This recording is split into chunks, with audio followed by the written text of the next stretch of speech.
एक अच्छा आर्ट विज्ञान खनिज तथा धातु लेकर के आए हुए हैं। खनिज और धातु के बारे में हम यहाँ पे क्या करेंगे, अच्छे से निष्कर्षण करते हैं इस बात पर कि खनिज क्या है और अयस्क का क्या है और धातु क्या है। ठीक, तो सबसे पहले हम जैसा कि हम जानते हैं कि हमारे दैनिक जीवन में धातुओं का हमारा परिचय हमारे साथ ही रहा है। अर्थात कहा जाए कि धातु पर्यंत हम लोग ऊपर आश्रित हैं। जैसे अगर देखा जाए तो हम आभूषण के रूप में सोने और चांदी व बहुत से गहनों, बहुत से मेटल यानी धातुओं का उपयोग करके गहनों के रूप में किया जाता है। आप ये भी देखते होंगे कि कारखानों का जन्मदाता लोहा ही माना जाता है। अगर हमारे इस संसार में अगर लोहे की खोज न हुई होती तो आजकल कारखानों का उदय न हुआ होता। तो दोस्तों कहा जाए तो यहाँ पे कि जो हमारे यहाँ पृथ्वी पर प्राप्त जो भी खनिज मिनरल्स हैं अर्थात उनसे जो प्राप्त धातुएं हैं उनका हमारे दैनिक जीवन में बहुत ही बड़ा महत्व है। जैसा कि हम लोग जानते हैं कि ये जो धातु होते हैं ये किन किन प्रक्रमों द्वारा प्राप्त किए जा सकते हैं, इनके बारे में गहन विस्तार कर सकते हैं, किया जाएगा। तो दोस्तों हम यहाँ पर देखते हैं क्या, सबसे पहले यहाँ पे देखते हैं खनिज मिनरल्स।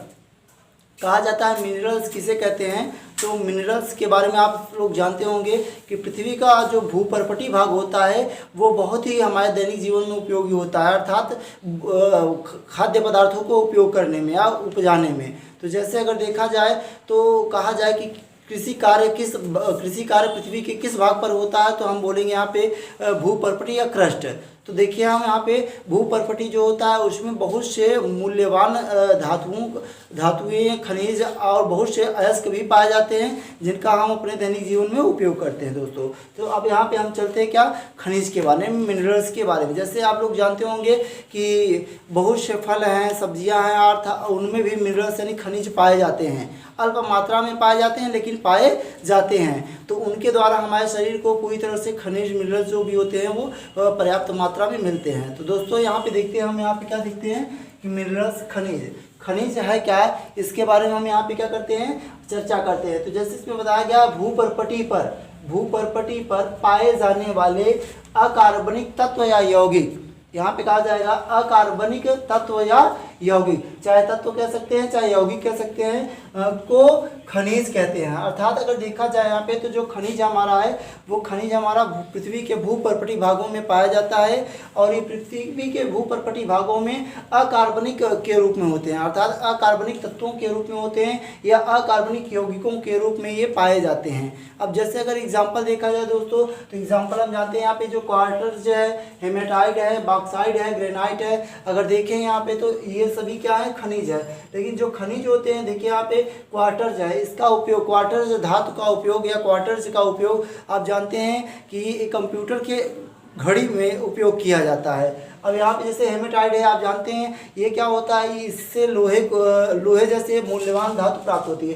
बॉक्साइट क्या है, बॉक्साइट जो होता है वो उससे बॉक्साइट से हमें एल्यूमिनियम धातु प्राप्त होता है। और जो ग्रेनाइट होता है, ग्रेनाइट जो होता है एक पत्थर होता है जो कि बहुत ही मूल्यवान होता है और हमारा इसका उपयोग हमारे कहने का मतलब है कि धातुओं में धार रखने के लिए, इसके अलावा हमारे घरों में भी इनका उपयोग किया जाता है। तो दोस्तों हमने आपको यहाँ पे बताया खनिज के बारे में, मिनरल्स के बारे में। अब हम आपको बताते हैं यहाँ पे अयस्क के बारे में। अयस्क क्या होता है इनके बारे में हम यहाँ पे अध्ययन करेंगे। तो अयस्क की परिभाषा को क्या बताया जाता है, कहा जाता है जो खनिज होते हैं उन्हीं का जो शुद्धिकरण होता है, अर्थात खनिजों से जो शुद्ध धातु प्राप्त किया जाता है उस वही क्रिया जो होती है उसी को हम अयस्क कहते हैं। ये हमारी सिंपल भाषा में होती है कि जो खनिज होते हैं खनिजों को कम लागत में और शुद्धता पूर्वक जो धातु प्राप्त करते हैं उसी क्रिया को हम क्या कहते हैं, यहाँ पे अयस्क कहते हैं। जैसे अगर देखा जाए तो अयस्क को और कहते हैं इंग्लिश में। तो बोला जाता है ऐसे खनिज जिनसे धातु का निष्कर्षण अधिक मात्रा में सरलता से एवं कम लागत में हो जाता है। अर्थात यहाँ पे कहा गया है कि ऐसे खनिज जिनसे धातु की प्राप्ति अधिक मात्रा में सरलता सुगमता से एवं कम लागत में हो जाता है उसे हम क्या कहते हैं यहाँ पे, और या अयस्क कहते हैं दोस्तों। जैसे हमने आपको यहाँ पे बताया खनिज के बारे में, तो खनिज के बारे में और खनिज के बारे में उसके बाद क्या होता है अयस्क के बारे में। तो अयस्क क्या होता है, हमने आपको बताया ये खनिजों से प्राप्त होते हैं और इनकी मात्रा अधिक होनी चाहिए और कम लागत होनी चाहिए और सरलता पूर्वक होनी चाहिए। तो हमने आपको बताया अयस्क। अब हम यहाँ पे बता रहे सभी अयस्क खनिज होते हैं। ये बात संभव है कि सभी अयस्क क्या होते हैं, खनिज होते हैं, लेकिन सभी खनिज अयस्क नहीं होते। अर्थात इसमें परिभाषा से ही आपको पता चल गया है कि ऐसे खनिज जिनसे धातु का, खनिज तो बहुत से हैं, लेकिन ऐसे खनिज या वे खनिज जिनसे धातु का निष्कर्षण अधिक मात्रा में सरलता, सुगमता एवं कम लागत में प्राप्त हो जाता है, उसे क्या कहते हैं, अयस्क कहते हैं। तो उसी तरीके से आप समझिए सभी अयस्क खनिज होते हैं। जो सभी अयस्क होंगे वो खनिज हो सकते हैं, लेकिन सभी खनिज अयस्क नहीं होते हैं। सभी खनिज अयस्क नहीं होते हैं। अब हम यहाँ पे देखते क्या,